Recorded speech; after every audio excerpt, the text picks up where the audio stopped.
औज़ुबिल्लाहि मिनश्शैतानिर्रजीम बिस्मिल्लाहिर्रहमानिर्रहीम। This is Zamir Hussain, lecturer mathematics. उम्मीद है मेरा बेटा आप खैरियत से होंगे। जी बेटा, आज हम अपना लेक्चर स्टार्ट करते हैं।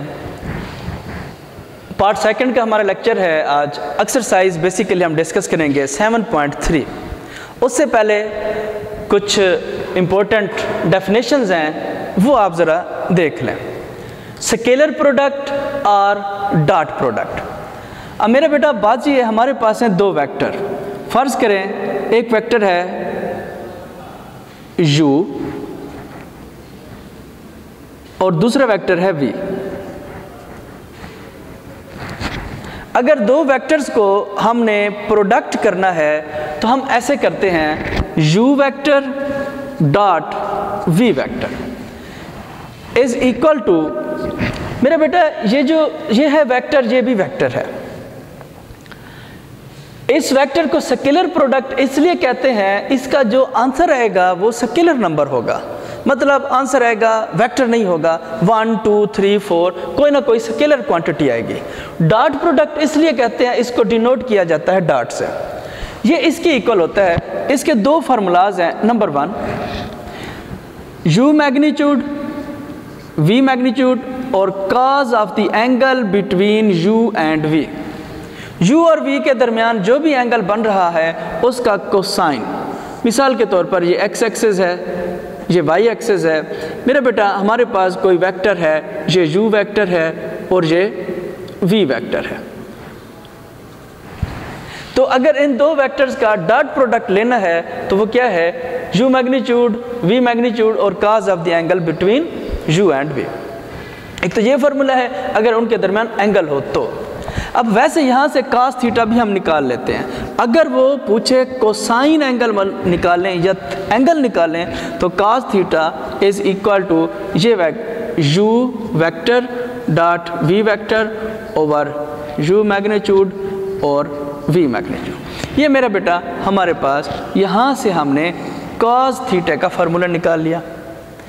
ओके, अब मेरा बेटा इफ़ अगर u वेक्टर हमारे पास उसके कंपोनेंट की फॉर्म में हो, मतलब उसकी कोई ना कोई कंपोनेंट हो, x1i, y1j, z1k, and v vector वो भी हमारे पास कोई ना कोई कंपोनेंट की फॉर्म में हो, x2i, y2j, z2k।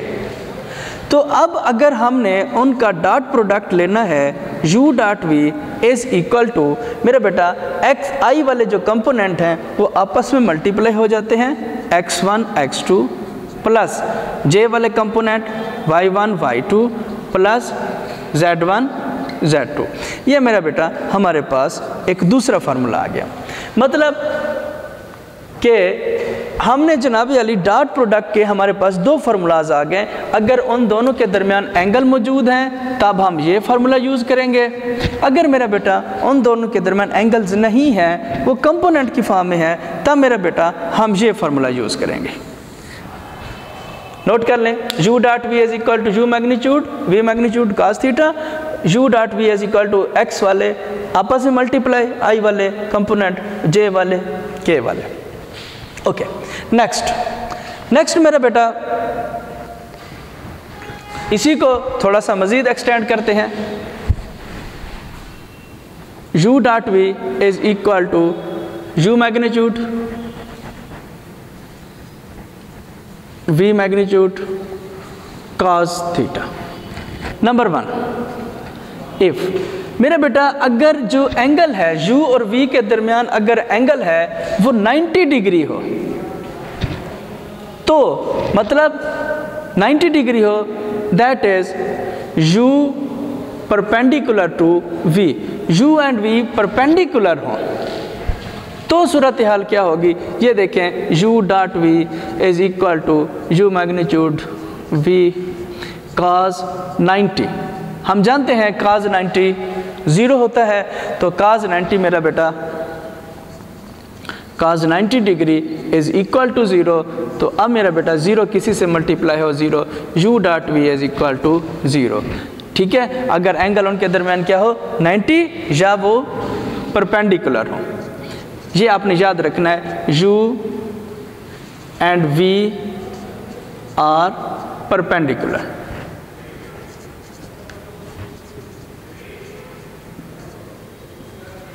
ठीक है, जब परपेंडिकुलर हो मेरा बेटा याद रखना उनका डॉट प्रोडक्ट क्या होता है, 0 होता है।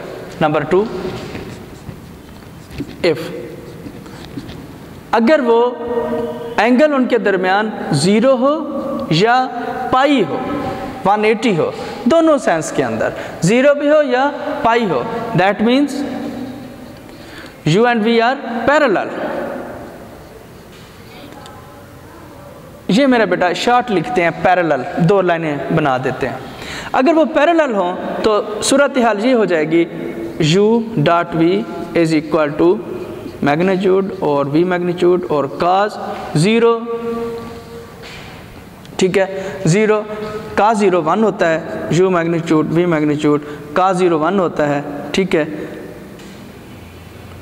cos 0 1 U मैग्नीट्यूड और V मैग्नीट्यूड। तो अगर वो पैरेलल होंगे, ठीक है, तो या 180, दोनों सूरतों में वो क्या होते हैं, पैरेलल, तो उसका आंसर ये होगा। ओके, नेक्स्ट मेरा बेटा हम जनरल जो कंपोनेंट्स हैं उसको भी ज़रा डिस्कस करते हैं। I dot I, I dot I, तो इसका जो आंसर होगा वो 1 होगा। J डॉट J, इसका आंसर भी 1, K डॉट K, इसका आंसर भी 1, और I डॉट J अगर डिफरेंट कंपोनेंट हो इसका आंसर 0 होगा, और इसी तरीके से J डॉट K, इसका आंसर 0 होगा। मतलब ये जितने भी डिफरेंट कंपोनेंट हैं उसका आंसर क्या होगा, 0 होगा। अब मेरा बेटा इसको ज़रा प्रूफ करते हैं। अब I और I ये वेक्टर है, I डॉट I, 2 वेक्टर हैं और ये यूनिट वेक्टर है, आपको पता हो I J K ये यूनिट वेक्टर हैं, स्टैंडर्ड यूनिट वेक्टर। 2 वेक्टर्स का डॉट प्रोडक्ट क्या होता है, मैग्नीट्यूड, I मैग्नीट्यूड पहले की और दूसरे की मैग्नीट्यूड, और cos of the angle between I and I। मेरा बेटा I और I के दरमियान जो एंगल है वो क्या होता है, 0। तो 0 हमें पता है, I यूनिट वेक्टर है, उसकी मैग्नीट्यूड 1 और यहाँ भी 1 और cos 0 भी 1, तो I डॉट I मेरा बेटा ये आंसर आता है 1। इसी तरतीब से I डॉट J, क्योंकि I और J के दरमियान जो एंगल है वो क्या है, 90 डिग्री है, तो हमने ये देखा था अगर 90 डिग्री एंगल हो, परपेंडिकुलर हो, तो उनका डॉट प्रोडक्ट क्या होता है, 0। ये आप यहाँ से प्रूफ इस तरीके से कर सकते हो। ओके, अब मेरा बेटा हम एक्सरसाइज करते हैं, एक्सरसाइज 7.3 और क्वेश्चन नंबर है हमारे पास फर्स्ट।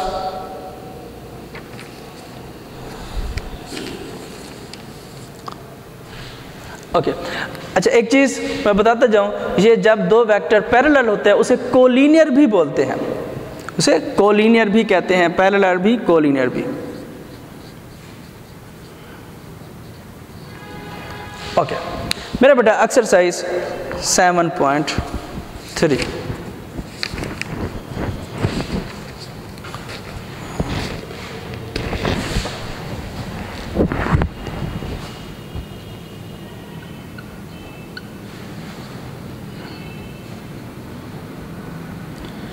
क्वेश्चन नंबर 1, इसका जो पार्ट है वो हमारे पास पार्ट नंबर 4,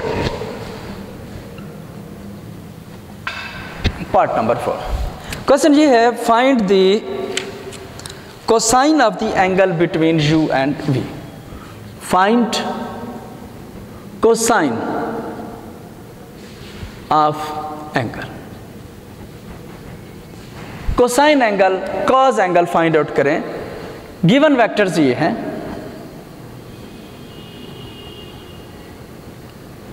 गिवन दैट, आपको दिया हुआ मेरा बेटा ये है, 2 वेक्टर्स हैं, U is equal to 2, -3, 1, and v vector है हमारे पास 2, 4, 1। मेरे बेटा ये जो u और v वेक्टर्स हैं ये बॉक्स की शेप में है। हम इस बॉक्स को वेक्टर की फॉर्म में लिखते हैं। u is equal to 2i minus 3j plus k and v vector is equal to 2i plus 4j plus k। Cosine of the angle, अगर आपको ये फार्मूला याद हो, हमने यहाँ पहले फार्मूला लगाया था, ठीक है, cos theta is equal to, ये फार्मूला था हमारे पास, cos theta u dot v, u magnitude v magnitude. तो अब मेरा बेटा हमने क्या करना है, इन दोनों का u डॉट v भी करना है और u का अलग मैग्नीट्यूड और v का अलग मैग्नीट्यूड भी निकालना है। पहले हम करते हैं u dot v। Okay, u dot v के दो फार्मूले हैं, फार्मूला नंबर 1 है, फार्मूला नंबर 2 है। कौन सा लगेगा? क्योंकि मेरा बेटा u और v कंपोनेंट की फॉर्म में है, तो कंपोनेंट की फॉर्म में है फार्मूला, ये वाला हम इस्तेमाल करते हैं। ओके, अब मेरा बेटा u dot v which is equal to क्या, i वाले कंपोनेंट आपस में मल्टीप्लाई 4, j वाले कंपोनेंट आपस में मल्टीप्लाई 12 और ये plus 1। u dot v is equal to, ये मेरा बेटा ये हमारे पास बन गया 9। तो ये इसका हमारे पास आंसर आ गया।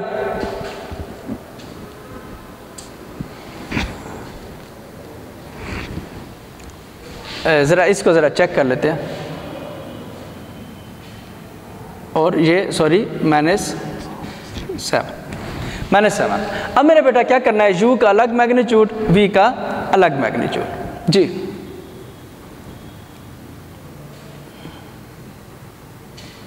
u magnitude is equal to, magnitude आपको याद होगा ये इसके कंपोनेंट का स्क्वायर प्लस इस कंपोनेंट का स्क्वायर प्लस इस कंपोनेंट का स्क्वायर, मतलब 2 का स्क्वायर प्लस कंपोनेंट है -3 का स्क्वायर प्लस 1 का स्क्वायर और होल स्क्वायर रूट। 4 प्लस ये प्लस हो जाएगा 9 plus 1 square root which is equal to 14 square root. ये है u का अलग magnitude. v magnitude is equal to v के कंपोनेंट का स्क्वायर, ये 4 plus 16 plus 1 is equal to 21 square root. मेरा बेटा हमने अब u डॉट v भी इसमें फाइंड आउट कर लिया और इनके अलग अलग जो वैल्यूज़ थी वो भी हमने फाइंड आउट कर ली। अब हमारे पास फार्मूला है, we know that cos of the angle between u and v, u magnitude dot v magnitude, u का अलग मैग्नीट्यूड, u dot v का अलग magnitude is equal to u dot v है हमारे पास -7 और u मैग्नीट्यूड वो है 14 अंडर रूट और ये हमारे पास है 21 स्क्वायर। इसे थोड़ा सा मज़ीद सॉल्व कर लेते हैं। -7 ओवर 7 मल्टीप्लाई 2, ठीक है, और ये मेरा बेटा हो जाएगा 7 मल्टीप्लाई बाई 3। -7 ओवर इन दोनों में से 7 स्क्वायर रूट 6, ये total answer -1 over square root 6, ये कैंसिल हो जाएगा। तो ये है मेरा बेटा cosine of the angle between u and v। अब मेरा बेटा हम नेक्स्ट क्वेश्चन करते हैं। क्वेश्चन नंबर है हमारे पास 5। क्वेश्चन नंबर 5 इंपॉर्टेंट क्वेश्चन है बेटा, ये शॉर्ट क्वेश्चन आता रहता है अक्सर पेपर में, शॉर्ट क्वेश्चन। क्वेश्चन 5 ये है, if v is a vector for which let, उसने कहा कोई भी वेक्टर है वो ये 3 कंडीशंस पूरी कर रहा है तो वो वेक्टर क्या होगा। Let v is equal to, हम लेट करते हैं v ये है, v वेक्टर इसके इक्वल है। अब मेरा बेटा कंडीशन 1 ये है, v डॉट i, v को जब i के साथ डॉट प्रोडक्ट करते हैं तो आंसर आता है 0, ठीक है। अच्छा, आपको एक और चीज़ भी यहाँ बताता जाऊँ, ये जो डॉट प्रोडक्ट होता है a डॉट b, दो वेक्टरों का A dot B, B dot A. मेरा बेटा ये एबिलियन होता है या कम्यूटेटिव होता है, यानी कि अगर ए डॉट बी करें या बी डॉट ए करें फ़र्क नहीं पड़ता, ये एबिलियन होता है या कम्यूटेटिव होता है। डॉट प्रोडक्ट इज कम्यूटेटिव क्योंकि इसका आंसर स्केलर नंबर आता है।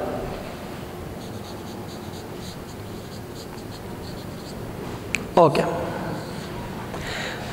अब मेरा बेटा एक v वेक्टर है और एक i वेक्टर है। v वेक्टर तो ये है xi प्लस वाई जे प्लस जेड के, डॉट करेंगे सिर्फ i कंपोनेंट के साथ। अब मेरा बेटा ये देखिए, दो वेक्टर जब डॉट प्रोडक्ट होता है, i वाले आपस में मल्टीप्लाई, j वाले आपस में मल्टीप्लाई, k वाले आपस में मल्टीप्लाई, तो अब मेरा बेटा i वाले जब मल्टीप्लाई होंगे ये सिर्फ आएगा x।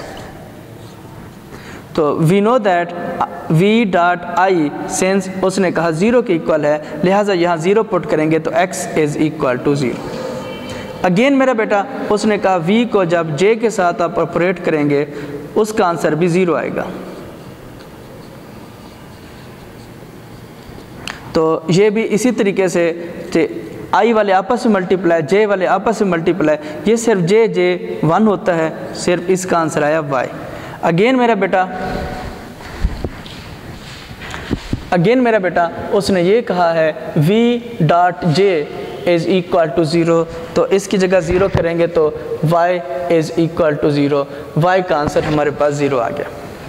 नेक्स्ट मेरा बेटा उसने फिर कहा v डॉट k, v को अगर k के साथ ऑपरेट करें वो भी आंसर 0 होता है जी। v xi yj और z k dot k, v dot k is equal to, क्योंकि यहाँ i है नहीं, k वाले आपस में ऑपरेट होंगे, k डॉट k वो 1 होता है, तो आंसर आया यहाँ z। तो उसने मेरा बेटा ये गिवन किया है v vector dot k vector is equal to 0, लिहाजा z का आंसर भी 0 है। तो फिर उसकी डिमांड ये थी, ये कंडीशंस पूरी करने के बाद v वेक्टर क्या होगा, v वेक्टर में x, y और z इन सब की जगह 0 अगर पुट कर दें, v vector is equal to 0 vector, इसका मतलब है वो वेक्टर 0 होगा। ये सवाल ये बताता है बेसिकली हमारे पास v एक वेक्टर हो, उसका डॉट प्रोडक्ट लें i के साथ, j के साथ, k के साथ, वो 0 होता है, यानी कि v परपेंडिकुलर है i कंपोनेंट के ऊपर भी, j के ऊपर भी, k के ऊपर भी। तो ये क्या मुमकिन है, या ये अगर ऐसा है तो v किसके इक्वल होगा, तो हमने कहा बेसिकली v 0 वेक्टर है मेरा बेटा। तो नेक्स्ट मेरा बेटा इसके जो क्वेश्चन है वो हम कल इंशाल्लाह डिस्कस करेंगे, ठीक है। कल इंशाल्लाह इस एक्सरसाइज को हम कंप्लीट करेंगे मेरा बेटा। अल्लाह हाफिज़, अपना ख्याल रखिएगा। अस्सलाम वालेकुम।